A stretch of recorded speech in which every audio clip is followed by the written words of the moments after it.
हर दिन में 200 लोग मरते हैं। तो ये गंभीर परिस्थिति है, एक प्रकार का एक अकाल है जिसमें लोग हैजे में मरते हैं, वैसे लोग मर रहे हैं। पिछले 10 साल से हम लड़ाई लगातार लड़ रहे हैं। ये वृद्ध लोगों ने, जिन्होंने जो कामगार क्षेत्र के लोग हैं, उन्होंने अपनी जिंदगी में हर महीने पैसे भरे और हर महीने पैसे भरने के बाद, अंशदान करने के बाद उनकी जो पेंशन है वो शर्मिंदगी महसूस होती है। ऐसी है 500, 700, 800 ऐसी पेंशन है और ऐसे पेंशन लेने के बाद ना घर में सम्मान है ना समाज में सम्मान है। ये लड़ाई हमारे पैसों के लिए तो है, लेकिन हमारा जो गौरव गरिमा है, हमारे जो सम्मान है, अपने घर में रिस्टोर करने के लिए, फिर से बहाल करवाने के लिए ये संघर्ष है। हम परसों मंत्री जी से मिले थे, कामगार मंत्री आदरणीय मनसुख भाई मांडविया जी से। उन्होंने कहा मैं आपका काम कर रहा हूँ, मैं आखिरी छोर में आपका काम है, जल्दी से आपका काम होगा। तो हमने उनसे कहा अभी हम केवल आश्वासनों पे जी नहीं सकते, हम आंदोलन करेंगे। आज 9 मार्च, 10 मार्च और 11 मार्च को आंदोलन यहाँ पर जंतर मंतर पे है। आज भी है, कल भी होगा, परसों भी होगा और जो भी परिस्थिति निर्माण होगी उस हिसाब से हम निर्णय लेंगे। अगर सरकार ने, हमने मंत्री जी से भी हाथ जोड़ के कहा है कि आप जो हमें बताते हैं हमारा काम हो रहा है, आप आके पब्लिक को बताओ, हमें बता के क्या होगा।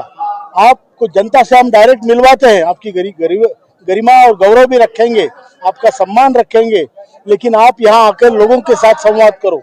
आप जिम्मेदार है और सरकार जिम्मेदार है और इसीलिए सरकार को जनता को डायरेक्ट रिप्लाई देना चाहिए। ये नहीं कि हमें बता दिया और फिर हम यहाँ पे बताते रहे, ये उनका काम है। हमारा काम था जनता का प्रश्न उठा के सरकार के पास ले जाना। और ball is in governments court, अभी गवर्नमेंट को ये देखना है कि वो क्या करते हैं, उनका काम है। हमने तो 10 साल मेहनत करके इतना प्रश्न सरकार के दरबार में लगाया है, पार्लियामेंट में आवाज गूंजी है, उसके बाद अगर सरकार को जाग नहीं आती तो इस असंवेदनशीलता होगी और इनके राजधर्म में एक गति अड़चन होगी। ये उनका काम है करना। कमेंटर साहब लगातार बार मीटिंग कर चुके हैं, केवल लिखित बात कर चुके हैं, हम लिखित में दे रहे हैं।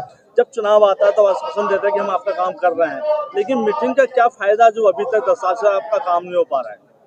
देखिए, मीटिंग से प्रगति तो हो रही है। पिछले 1.5 साल में जब से मनसुख भाई मांडविया लेबर मिनिस्टर बने, हम देख रहे हैं प्रगति हुई है। हमारी कई मीटिंगें हुई है, parliamentary standing committee on labour में हुई है, उसके बाद हमारी मीटिंग कैबिनेट सेक्रेटरी से हुई है। ये किसी ने तो करवाई होगी, जब ब्यूरोक्रेट से मीटिंग होती है तो किसी के कहने से हुई होगी। Expenditure secretary, finance minister, labour minister, ये प्रगति हो रही है। मसौदे बन रहे हैं, समितियां, उप समितियां बहुत सारी बन चुकी है, हो चुकी है। अभी ये आखिरी छोर है ऐसा बोलते हैं। अब वो काम नहीं कर रहे, इसलिए हम अपना प्रयत्न तो नहीं छोड़ सकते, हमें तो प्रयत्न करता रहना पड़ेगा। जब तक जीतते नहीं हम प्रयत्न छोड़ेंगे नहीं। अगर इस बार भी नहीं हुआ तो फिर अगला कदम क्या है, क्योंकि आपका 3 दिन का ये टारगेट है और सेशन चल रहा है। इस बार भी नहीं होगा तो फिर अगले बार कदम क्या रहेगा? फिर वही धरना प्रदर्शन? देखिए, इस बार काम होगा और नहीं होगा तो फिर भयंकर रण होगा। और क्या बोल सकते हैं हम, बूढ़े लोग हैं, बूढ़े लोगों का काम अगर सरकार नहीं करेगी तो इनके अंत्योदय का सपना ही रह जाएगा। सर, आपकी मांग को हमेशा जायज बताई गई है, प्रधानमंत्री से भी आप 2 बार मुलाकात की। अभी बिहार चुनाव से पहले जो है आपको आश्वासन हुआ था कि 10 से 15 दिन में आप लोग की मांग पूरी हो जाएगी, उस पर काम चल रहा है। क्या अड़चन आई जो काम नहीं? अड़चन इसमें मैं जो समझा हूँ, ब्यूरोक्रेसी भारत की बहुत जड़ है, बहुत जटिल है और अंग्रेजों की छोड़ी हुई पहचान है ब्यूरोक्रेसी, जो बहुत धीरे काम करती है और उसमें बहुत बहस करती है। ना कहने का इनको ट्रेनिंग है, हर चीज को ना कैसे कहे इसका ट्रेनिंग हमारे IAS अधिकारियों को अच्छी तरह से मिला है और इसकी वजह से हर जगह से एक टेबल से दूसरे टेबल में फाइल जाने के लिए बहुत देर लगती है। और इसके लिए किसी ने कहा है ब्यूरोक्रेसी एक घोड़ा है दौड़ने वाला, उस पर घुड़सवार अच्छा चाहिए। अगर घुड़सवार अच्छा है तो घोड़ा दौड़ेगा, नहीं तो घुड़सवार को घोड़ा गिराएगा। इसलिए ये आज जो परिस्थिति है, लीडरशिप स्ट्रांग है, हमारा काम होने वाला है। नहीं होगा तो फिर आगे और रन होगा। एक करोड़ मरो की स्थिति सफल होगा, आपका कहना यही है? करो या मरो की ही स्थिति है। रोजाना हमारे 200 से 250 लोग मर रहे हैं, ये एस्टिमेट है।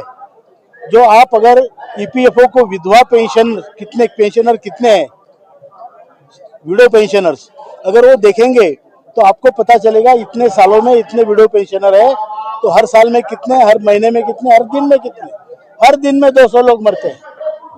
तो ये गंभीर परिस्थिति है। एक पेंडेमिक है, एक प्रकार का एक अकाल है जिसमें लोग हैजे में मरते हैं, वैसे लोग मर रहे हैं।